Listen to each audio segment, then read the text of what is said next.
the upbringing, the teaching in school. But my father was a pastor, you know, a pastor, and everything had to be English. And everything. We were not even allowed to speak our country's language in schools, and they called the language they called our own languages vernacular. So English was the real language you had to speak in school. So everything was English.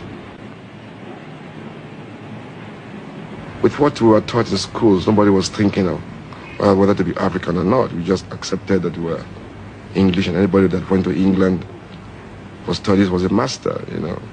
So everybody wants to go to England, come back home to be master, you know. So I never thought about it, being African as such, you know. So it didn't mean anything to me until much later in my life.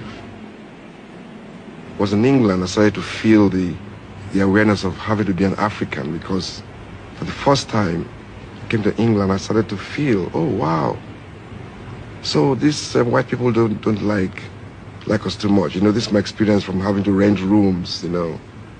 I had so much, at that time you read the newspapers in England, house for rent, no coloreds, no dogs, and all this. That annoyed me a lot, and not many students, you know. So at my student days in England, I started to be aware of having to be an African, but we had nothing to offer as Africans because we were all just taught English. Like one of the latest songs I'm singing now, I said, teacher, don't teach me nonsense. Right. Now I was trying to let my people see, because in Africa people respect teachers. You know, teachers because they teach English and they teach their pupils, you know. Respect teachers and pastors, you know, in Africa. So, okay, now I saw that I should now use teacher as my focus. So I said, I titled the song, Teacher, Don't Teach Me Nonsense. Now,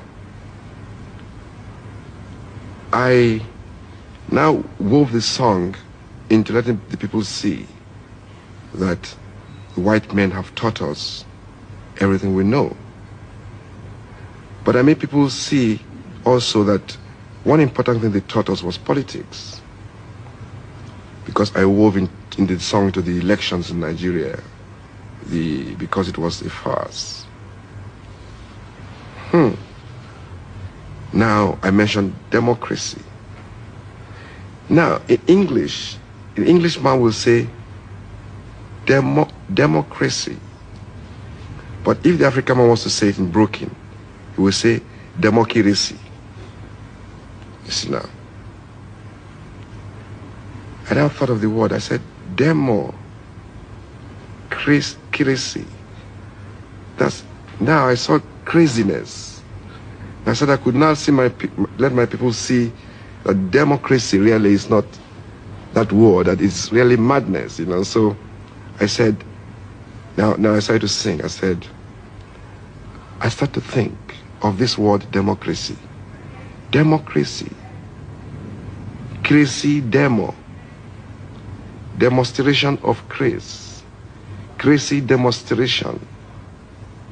Then I went a little bit serious, because I know that people will laugh at that when they hear that. Then I went a little bit serious. I said, now, if it's not crazy, why that in Africa, as time goes forward, things is getting worse. Poor man they cry, rich man they mess. Democracy, crazy demo, demonstration of grace. Then I ended up, you know, to fuck the minds of the colonialists up. I said, if good teacher teach something, if a good teacher teaches something, and a student make mistake, teacher